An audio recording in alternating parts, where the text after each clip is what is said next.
Saudara Kejagung memeriksa mantan Menteri Perdagangan Thomas Trikasih Lembong atau Tom Lembong sebanyak 3 kali sebelum menetapkannya sebagai tersangka kasus importasi gula.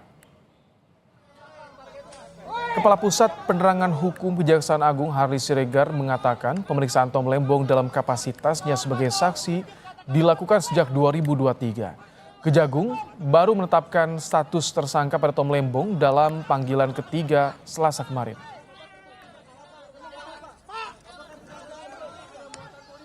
Terkait dengan pemeriksaan yang bersangkutan sejak kurun waktu 2023 sudah 3 kali diperiksa sebagai saksi dan kemarin tentu beliau dipanggil yang bersangkutan dipanggil sebagai saksi dan setelah dilakukan pemeriksaan sebagai saksi penyidik melakukan ekspos gelar perkara kemudian menetapkan yang bersangkutan sebagai tersangka. Kejaksaan Agung menetapkan mantan Menteri Perdagangan Thomas Trikasih Lembong sebagai tersangka kasus dugaan korupsi impor gula. Kejagung memastikan tak ada unsur politisasi atau memilih tersangka dalam kasus ini. Dalam penanganan perkara terkait importasi gula ini ya 2015-2016 sekali lagi saya nyatakan bahwa di sini tidak ada politisasi hukum. Ya, tetapi murni ini penegakan hukum bahwa terhadap penegakan hukum yang represif tentu harus dimaknai terhadap pemenuhan adanya bukti permulaan yang cukup. Bukti permulaan yang cukup itu harus dilihat atau ditemukan dari setidaknya 2 alat bukti.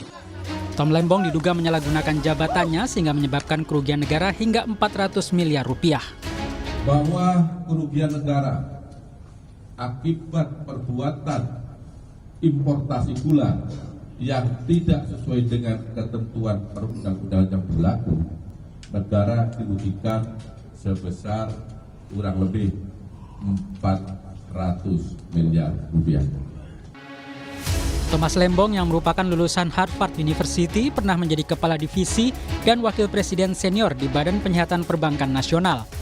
Tahun 2015, Thomas Lembong ditunjuk Presiden Joko Widodo menjadi Menteri Perdagangan. Setahun kemudian ia ditunjuk jadi Kepala BKPM. Anies Baswedan mengaku terkejut dengan kabar mantan Mendak Thomas Lembong yang ditetapkan sebagai tersangka dugaan kasus korupsi impor gula oleh Kejaksaan Agung. Meski demikian, Anies menghormati proses hukum yang sedang berjalan, yang ia yakini bakal berlangsung dengan adil. Anies memberikan dukungan moral kepada Tom yang merupakan bagian dari tim suksesnya pada pemilihan presiden 2024 lalu. Tom, jangan berhenti mencintai Indonesia dan rakyatnya, seperti yang telah dijalani dan dibuktikan selama ini. I still have my trust in Tom, dan doa serta dukungan kami tidak akan putus. Tulis Anies Baswedan di akun Instagramnya. Kejaksaan Agung menyebut Tom Lembong terancam hukuman penjara maksimal seumur hidup usai ditetapkan tersangka dugaan korupsi impor gula. Tim Liputan Kompas TV. Pakar Hukum Pidana Universitas Pelita Harapan Jamin Ginting mempertanyakan lamanya waktu penetapan Tom Lembong sebagai tersangka dugaan korupsi impor gula. Menurut Jamin Ginting, kemungkinan tindak pidana korupsi cukup kecil karena kebijakan impor gula saat itu sudah disetujui oleh Presiden dan kabinet terkait. Menurut Ginting, kebijakan yang diambil pemerintah sulit dianggap sebagai tindak pidana korupsi. Hal yang perlu kita perhatikan adalah apakah Tom Lembong ini mendapatkan keuntungan dari perbuatan kebijakan yang dalam tanda petik dianggap sebagai suatu tindak pidana korupsi. Kebijakan dalam mengimpor gula pada saat itu tentu merupakan kebijakan yang juga disetujui oleh Presiden tentunya ya, dan kabinet-kabinet yang terkait. Nah, kalau kebijakan itu sudah disetujui, sudah disahkan, saya kira untuk tindak pidana korupsinya kecil sekali karena itu kan kebijakan. Kejaksaan Agung menetapkan Thomas Lembong sebagai tersangka kasus dugaan korupsi terkait impor gula saat ia menjabat sebagai Menteri Perdagangan. Tom Lembong diduga memberikan izin impor gula dalam kondisi stok gula tanah air yang tak mengalami kekurangan. Bagaimana konstruksi hukumnya? Kita akan bahas bersama dengan peneliti Pukat UGM, Zainur Rohman. Selamat petang, Mas Zain. Selamat petang, Mas. Baik, Mas Zen, jadi ini bagaimana konstruksi hukum yang bisa Anda baca ketika kebijakan mengimpor gula dari pemerintah ini bisa dikatakan tindak pidana korupsi? Ya, ini memang pertama kita harus hormati betul apa yang dilakukan oleh Kejaksaan Agung dalam perkara ini ya. Jadi kita tidak boleh kemudian serta-merta langsung mengatakan dan mengait-ngaitkan dengan faktor politik. Bahwa proses penegakan hukum itu harus kita hormati. Yang kedua tentu tetap menghormati juga asas praduga tidak bersalah karena sampai sekarang statusnya adalah saksi, bukan Sudah tersangka, tersangka. bukan merupakan terpidana, begitu ya, tersangka. Nah, kalau tadi ditanyakan bagaimana konstruksi hukumnya, ini Kejaksaan Agung menyangka Thomas Lembong ini melakukan tindak pidana korupsi karena memberikan izin untuk impor gula kepada perusahaan-perusahaan yang menurut kejaksaan seharusnya tidak boleh diberikan izin mereka untuk impor. Kenapa demikian? Karena untuk gula jenis tertentu itu hanya bisa dilakukan impor oleh BUMN. Sedangkan di sini BUMN itu menunjuk perusahaan-perusahaan lain juga yang mengimpor untuk atas nama BUMN maupun bahkan perusahaan-perusahaan swasta itu melakukan impor langsung. Artinya di sini kejaksaan melihat bahwa Thomas Lembong ini sebagai menteri di dalam memberikan izin telah melanggar peraturan di internal mereka sendiri mengenai ketentuan untuk impor yang seharusnya juga membutuhkan persetujuan dari Kementerian Perindustrian begitu ya.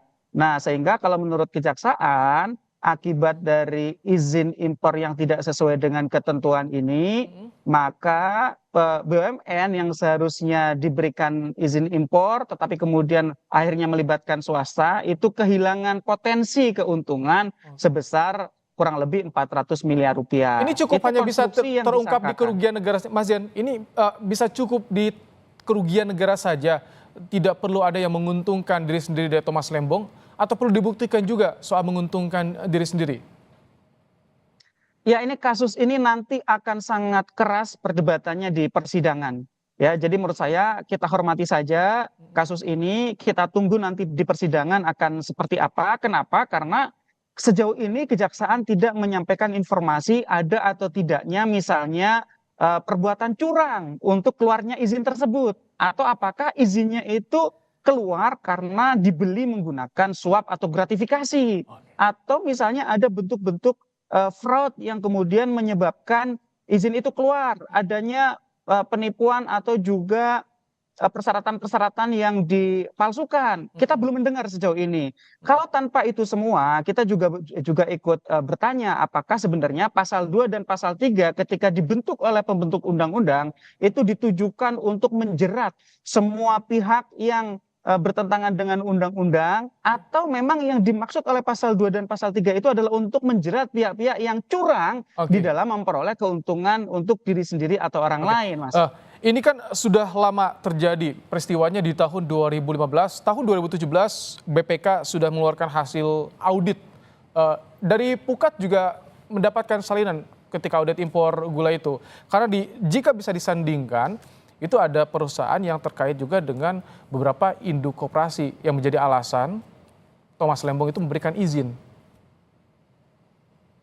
Ya, tentu itu nanti akan menjadi materi penyidikan dan nanti akan menjadi bagian dari pembuktian ya. Saya juga ingin mengetahui sebenarnya, ini perusahaan-perusahaan yang memperoleh izin, itu sebenarnya perusahaan siapa saja?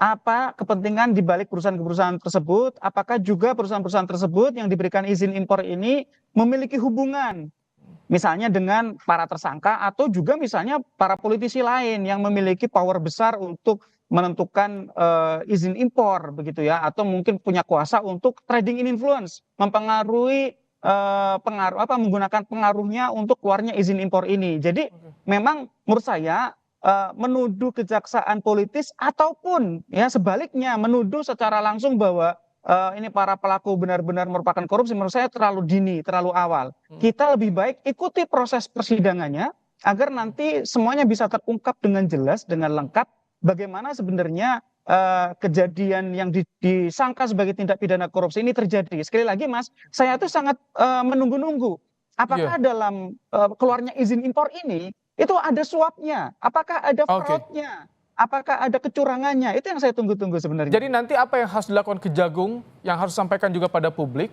agar menguatkan kalau proses ini tidak ada unsur politisasi? Yang menurut saya harus transparan di semua prosesnya.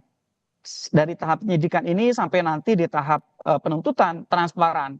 Kejaksaan perlu menyampaikan informasi secara berkala mengenai progres penanganan perkara ini kepada publik secara terang benderang tanpa ditutup-tutupi. Juga perlu disampaikan siapa saja sih sebenarnya beneficial ownership dari perusahaan-perusahaan yang diberikan izin impor gula tersebut.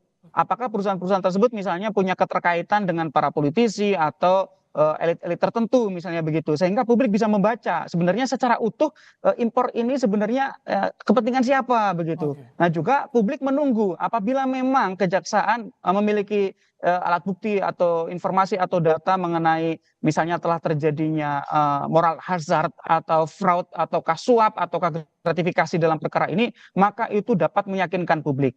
Tapi kalau itu memang tidak ada ternyata, maka menurut saya ini nanti akan jadi perdebatan sangat seru seperti dulu kasus Karen Agustiawan di yang tahap pertama, yang Blok Mantagami ditangani oleh kejaksaan waktu itu akhirnya bebas, tetapi ketika ditangani oleh KPK untuk impor LNG itu kemudian menjadi bersalah. Di kasusnya Karen sebagai perbandingan, yang pertama yang Blok Mantagami, investasi dianggap merugikan keuangan negara itu, majelis hakim itu membebaskan karena mengatakan bahwa dalam kasus ini tidak ada fraud, tidak ada suap, tidak ada gratifikasi, tidak ada kecurangan. Ini yang jadi PR Kejaksaan Agung ya Mas Yen, untuk bisa membuktikan dan menyampaikan secara transparan menjadi konstruksi hukum di kasus ini. Terima kasih Mas Yen Nur Rohman, peneliti Pukat UGM dalam program Kompas Petang sore hari ini.